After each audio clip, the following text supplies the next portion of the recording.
అందరికీ నమస్కారము. ప్రొద్దుటూరు స్పెషల్కి స్వాగతం. పెంచలకోన శ్రీ లక్ష్మీ నరసింహస్వామి బ్రహ్మోత్సవాలకి మా శ్రీమన్నారాయణ కోలాట భక్త బృందం వెళ్ళిందండి. మాకు ఈ అవకాశం వచ్చినందుకు మేమందరం కూడా ఎంతో అదృష్టంగా భావిస్తున్నాము. అలాగే మేమందరం కూడా చాలా హ్యాపీగా సరదాగా గడిపాము. ఫస్ట్ రోజు మేము జొన్నవాడకి వెళ్ళి ఈవినింగ్కి ఈ పెంచలకోనకైతే చేరుకున్నాము. ఇక్కడ మాకు నైట్కి టిఫిన్స్ అయితే అరేంజ్ చేశారండి.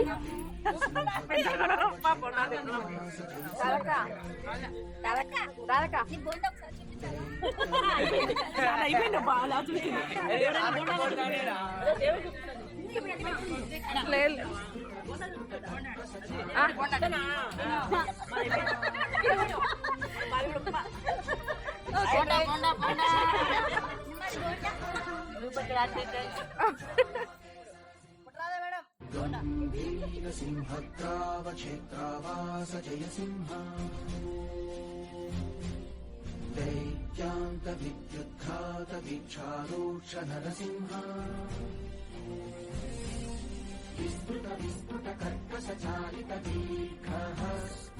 చూశారు కదా, మా వాళ్ళ అల్లరి అంత ఇంత కాదండి. మేమందరం కూడా చాలా సరదాగా ఉంటాము. సో నైట్కి ఉప్మా వేడివేడిగా, చట్నీ, బోండా, అలాగే పెరుగన్నం, మామిడికాయ పచ్చడి పెట్టారు. అందరూ బాగా ఆకలి మీద ఉన్నారు. బాగా తృప్తిగా తినేసి ఒకసారి గుడి చుట్టూ అంతా చూసుకునేసి రూమ్స్కి అయితే వెళ్ళి రెస్ట్ తీసుకున్నామండి. ఎందుకంటే మాకు ప్రోగ్రామ్ 8వ తేదీ ఉదయం 6కి అనమాట. అందుకని చెప్పి అందరూ కూడా సారు 5కంతా రెడీగా ఉండమని చెప్పారు. సో ఎవరి రూమ్కి వాళ్ళు వెళ్ళేసి మేము నైట్ రెస్ట్ తీసుకొని ఉదయాన్నే బయలుదేరాము. ఇక్కడ ఇంకొక విషయం ఏంటంటే, ఈ పెంచలకోనలో మ్యాక్సిమం చాలా వరకు సెల్స్కి సిగ్నల్స్ అయితే లేవండి. దానివల్ల కొంచెం ప్రాబ్లం అయింది. కాకపోతే ప్రశాంతంగా ఉండింది ఈ 2 డేస్ కూడాను, సెల్కి సిగ్నల్ లేకపోవడం వల్ల. కాకపోతే మేమందరం అండర్స్టాండింగ్ మీద ఒకరికొకరు పలానా చోట ఉండాలని చెప్పి ముందే చెప్పుకుంటాము. ఇక్కడ మా సారు కూడా అందరికి ఇన్స్ట్రక్షన్ చెప్తున్నారు. ఎందుకంటే సిగ్నల్స్ లేవు కదా అని చెప్పి అందరినీ గ్యాదర్ చేసి ఈ టైంకి ఇక్కడ ఉండండి అని చెప్పి మా సార్ అయితే అందరికీ చెప్పడం జరిగింది. సో మేము కూడా అలాగే అందరం చక్కగా రెడీలు అయ్యామండి. గుడి చుట్టూ లైటింగ్స్ అన్నీ కూడా బాగున్నాయండి. అలాగే కొండ అయితే వర్ణనాతీతము, అద్భుతంగా ఉంది, చాలా బాగుంది. మేము 12 ఏళ్ల క్రితం వెళ్ళినప్పుడు దర్శనం చేసుకొని రావడం జరిగింది. కానీ ఇంత టైం స్పెండ్ చేసింది లేదు. చాలా ప్రశాంతంగా అనిపించింది. సో అందరం కలిసి 5కంతా రెడీలు వేసి వచ్చేసామండి. చూస్తున్నారు కదా, ఇలా అందరూ కూడా ఆన్ టైంకి వచ్చేసారు. సో బస్ దగ్గరికి అయితే వచ్చేసాం మేమందరం కూడాను. బ్రహ్మోత్సవాల మొదటి రోజు మా కోలాటం వచ్చింది కదా, ఇక్కడ మాత్రం బ్రహ్మోత్సవాలప్పుడు కోనిపల్లి నుండి స్వామివారిని తీసుకొని వస్తారండి. శోభాయాత్ర అంటారు కదా. సో ఆ శోభాయాత్రకి మాకైతే ప్రోగ్రాం వచ్చింది. మేమందరం కలిసి బస్ ఎక్కేసి గోనపల్లికి అయితే వెళ్ళడం జరిగింది. ఇంకొక విషయం చెప్పాలనుకుంటున్నానండి. ఇలా కోలాటం ద్వారా మేము దేవుళ్ళకి సేవ చేసే అవకాశం వచ్చినందుకు మాకు అందరికీ సంతోషంగా ఉంది. అలాగే మేమందరం కూడా అదృష్టవంతులమని భావిస్తున్నాను. ఎందుకంటే ఈ కోలాటం ద్వారా మాకు ఇన్ని అవకాశాలు వచ్చాయి, ఇన్ని గుళ్ళు చూడగలుగుతున్నాము, ఇంతమంది దేవుళ్లకు సేవ చేసుకోగలుగుతున్నాము. కోలాటం లేకుంటే ఇవన్నీ ఉంటాయా? లేవు కదా. అందరికీ ఈ భాగ్యం కలుగుతుందా? లేదు కదా. సో మాకు కలిగిన ఈ భాగ్యాన్ని మేము మనస్ఫూర్తిగా, భక్తితో, శ్రద్ధతో మేమైతే ఈ సేవని చేసుకుంటూ ఉన్నామండి. ఇన్ని అవకాశాలను మాకు కల్పిస్తున్న తిరుపాలయ్య సార్ గారికి, అలాగే సాయి సార్ గారికి thank you so much sir. మా శ్రీమన్నారాయణ కోలాట భక్త బృందం నుంచి గోనపల్లకైతే చేరుకున్నాము అందరము. ఇక్కడ నుంచి మేము గుడి దగ్గరికి అయితే నడుచుకుంటూ వెళ్ళామండి. కొంచెం దగ్గరలోనే ఉంది గుడి కూడాను. పల్లె వాతావరణం చాలా బాగుందండి. అందులో మేము ఉదయాన్నే వెళ్ళాం కదా, చాలా బాగా అనిపించింది. సో ఈ బ్రహ్మోత్సవాలకి ఊర్లో వాళ్ళందరూ కూడా ప్రతి ఇంటి ముందర పేడ చల్లుకొని ముగ్గులు వేసుకోవడం జరిగింది. సో చాలా బాగా అనిపించింది. అలాగే స్వామివారి శోభాయాత్రకి ఒక్కొక్కరు ఒక్కొక్క ఇంటి దగ్గర, అంటే ఒక 4 ఇల్లు 5 ఇల్లు తర్వాత పందిరిలాగా వేశారు. స్వామివారు వచ్చి ఆ పందిరి దగ్గర ఆగి టెంకాయలు, ప్రసాదాలు తీసుకొని మళ్ళీ స్టార్ట్ అవుతారు. సో ఇది నాకు కొత్తగా అనిపించింది. ఫస్ట్ టైం చూస్తున్నాను ఇలా స్వామివారి శోభాయాత్రని. సో మేమందరం కూడా వెళ్ళడం జరిగింది. ఈ వెళ్ళే దారిలో మాకు పాతకాలం నాటి ఇల్లు అయితే ఒకటి కనపడిందండి. అదేంటంటే 1960లో కట్టించారట. సో నేను అలా వీడియో తీస్తూ ఉన్నప్పుడు మా మేడం అయితే ఈ వీడియో తీసుకో విజయ్, ఇల్లు కూడాను బాగుంటుంది కదా అని చెప్పింది. సో అందుకని చెప్పి వీడియో తీస్తున్నాను. 1960లో కట్టించారంటండి. పాతకాలం ఇల్లు అయినా కూడా పదిలంగా ఉంది ఇంకాను. సో ఇలా మేము అన్ని చుట్టూ చూసుకుంటూ గుడి దగ్గరికి అయితే వెళ్ళాము.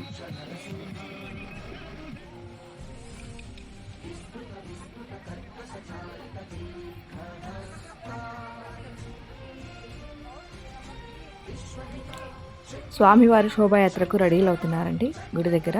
సో మేమందరం కూడా అలా కొద్దిసేపు కూర్చొని మాకందరికీ మేడము కర్రలు అయితే ఇస్తున్నారు కోలాటం కోసం అని చెప్పి.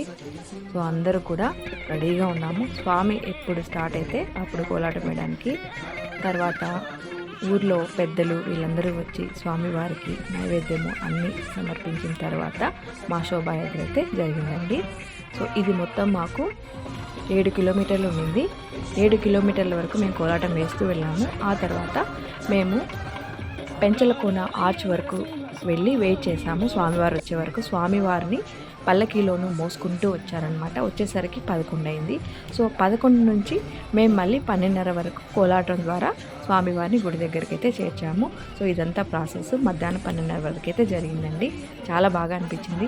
సెక్యూరిటీ అయితే చాలామంది ఉన్నారు, మిలిటరీ వాళ్ళు, పోలీసులు అలాగే చాలామంది ఉన్నారు. చాలా బాగా అనిపించింది మాకైతే. ఈ అవకాశం వచ్చినందుకు నిజంగా మా అందరి అదృష్టము. చాలా హ్యాపీగా అనిపించింది. నిజంగా ఈ ట్రిప్ చాలా చాలా బాగుంది మాకందరికీ కూడాను. ప్రతి ఒక్కరూ సంతోషంగా సరదాగా అయితే గడిపారండి. ఆ స్వామివారిని చూస్తూ మైమర్చిపోయాం మేమందరం కూడాను. ఇంకొక విషయము, మమ్మల్ని అందరినీ చాలా జాగ్రత్తగా తీసుకెళ్ళి మాకు అన్నీ కూడా సౌకర్యాలన్నీ చూసుకుంటూ సారు నిర్విరామంగా కృషి చేసిన మా తిరుపాలే సార్ కూడా మేమందరం మా శ్రీమన్నారాయణ కోలాట భక్త బృందం నుంచి ధన్యవాదాలు తెలియజేసుకుంటున్నాము. నిజంగా సార్ మీరు గ్రేట్ సార్. మమ్మల్ని అందరినీ చాలా జాగ్రత్తగా తీసుకెళ్తున్నారు. ఎక్కడికి వెళ్ళినా ఏ ప్రోగ్రామ్కి వెళ్ళినా కూడా మాకు అన్ని అరేంజ్మెంట్స్ టయానికి చేస్తున్నారు. నిజంగా థ్యాంక్ యూ. అలాగే మాకు ఆతిథ్యం ఇచ్చిన పెంచలకోన స్వాముల వారికి కూడా మేము థ్యాంక్స్ చెప్పుకుంటున్నాము. ఎందుకంటే వాళ్ళు మాకు అన్ని టైంకి అరేంజ్మెంట్ చేశారు. చాలా చాలా థ్యాంక్స్. సో ఇందులో పాల్గొన్నందుకు ప్రతి ఒక్కరూ కూడా అదృష్టవంతులని భావిస్తున్నానండి. మాతో పాటు వచ్చిన వాళ్ళు కూడా అదృష్టవంతులే, ఎందుకంటే వాళ్ళు కూడా మాతో పాటు నడిచి ఈ శోభయాత్రలో పాల్గొన్నారు. ఇలా చేసుకుంటూ మేము మధ్యాహ్నం 12 వరకు అయితే జరిగింది. ఆ తర్వాత భోజనాలన్నీ చేసుకొని రూమ్స్కి వెళ్ళి రెస్ట్ తీసుకుని మళ్ళీ సాయంత్రం 5 రెడీ అయ్యండి. మళ్ళీ సాయంత్రం కూడా మాకు ప్రోగ్రామ్ ఉంది. సో సాయంత్రం కూడా మేము అందరం కూడా టయానికి వచ్చేసి దర్శనం చేసుకొని మళ్ళీ మేము కోలాటం వేయడం జరిగిందండి. స్వామివారి శోభాయాత్రలో మాకందరికీ కూడాను మంచినీళ్ళు అలాగే పానకము, మజ్జిగ, ప్రసాదాలు మధ్య మధ్యలో పెడుతూనే ఉన్నారండి. ముందుగా స్వామివారిని అయితే దర్శనం చేసుకున్నాము. ఆ తర్వాత అమ్మవారిని దర్శనం చేసుకున్నాము. ఆ తర్వాత ఇక్కడ మనకు గుడి ముందరే ఆంజనేయ స్వామి ఉన్నారు. అలాగే ఆంజనేయ స్వామికి అటు పక్కనే కోనేరు కూడా ఉంది. కోనేరులోకి మాకు టైం లేక వెళ్ళలేకపోయాము. కొందరు వెళ్ళిన వాళ్ళు వెళ్ళారండి. కోనేరు కూడా చాలా బాగుంది. సో చూడవలసిన అన్ని చుట్టూ చూసుకున్నాము.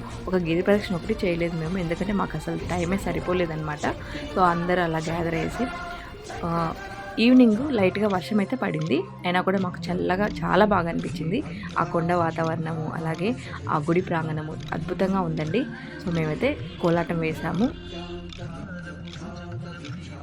మా కోలాటం చూసి శోభాయాత్రలో కావచ్చు లేకపోతే ఇక్కడ గుడి ప్రాంగణంలో కావచ్చు అందరూ కూడా మెచ్చుకున్నారండి. ఏ ఊరి మీది, ఎక్కడి నుంచి వచ్చారు, చాలా బాగా వేస్తున్నారు అని చెప్పి చాలామంది అందరితో అనడం జరిగింది. అంతేకాకుండా కొన్ని లోకల్ ఛానల్స్ వాళ్ళు కూడా మా కోలాటాన్ని ఇన్స్టాగ్రామ్లో పెట్టడం కూడా జరిగింది. సో ఇదండి పెంచలకోన బ్రహ్మోత్సవాల ట్రిప్ అన్నమాట. ఈ వీడియో మీకు అందరికీ నచ్చిందని అనుకుంటున్నాను. ఈ వీడియో నచ్చితే లైక్ చేయండి, షేర్